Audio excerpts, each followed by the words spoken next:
সুপ্রভাত বাংলাদেশ। প্রতিদিনের মতো আজকেও শুরু করছি পরম করুণাময় আল্লাহ তাআলার নামে। আল্লাহ তাআলা আজকের দিনটি যেন ভালো করুক, শুভ করুক। গতকালকের দিনটি যেমন ছিল আজকেও আশা করি আরও ভালো কাটবে ইনশাআল্লাহ। তা আল্লাহর নামে শুরু করলাম।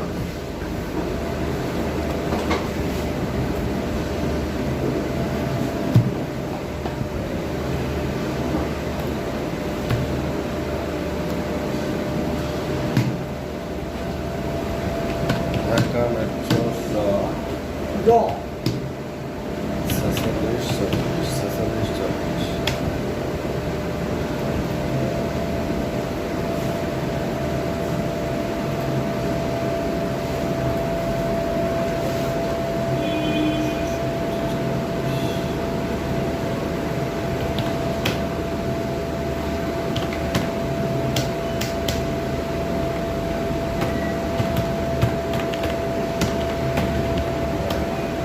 আপনি কোন গাড়ি 46-24 কি আপনি গাড়ির কি তো রেগুলার আপনি আসেন?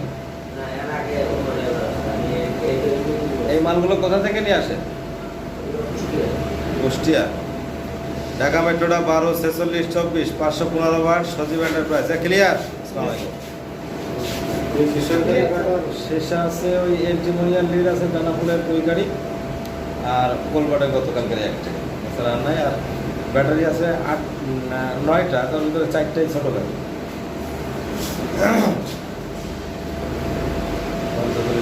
515 ওয়াট সজীব এন্টারপ্রাইজ। বলিস ক্লিয়ার? দেন নামাই দেন। হ্যাঁ ক্লিয়ার। কাজের পরিবেশটা আসলে এরকমই। প্রতিদিন যেভাবে কাজ করে, দীর্ঘদিন ধরে কাজ করে আসছে, আসলে ফ্যাক্টরিতে আমার যে কি বলা যায়, যে আসলে আমাকে যেভাবে মূল্যায়ন করে, যে আসলে কাজ আসলে চেহারা থেকে তো টাকা দেয় না, টাকা তো চেহারা থেকে দেয় না, দেয় আসলে। তো কাজ যদি আমি একদম কিছু না জানতাম, আমি যদি একদম কিছু নাই বা পারতাম, তাহলে কি আমাকে ফ্যাক্টরি রাখতো? সহজে সব।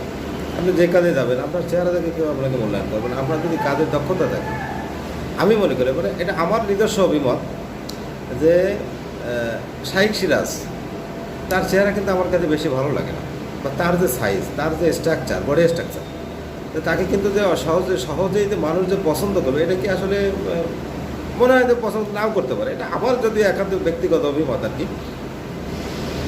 তো কিন্তু সে কিন্তু বাংলাদেশের কৃষিখাতকে এগিয়ে নিয়ে যাওয়ার জন্য, বা বলেন কৃষিক্ষেত্রে তার যে অবদান আছে, যতটুকুই আছে, সেটা তো কম না। এক্ষেত্রে এইভাবে বলা যায় যে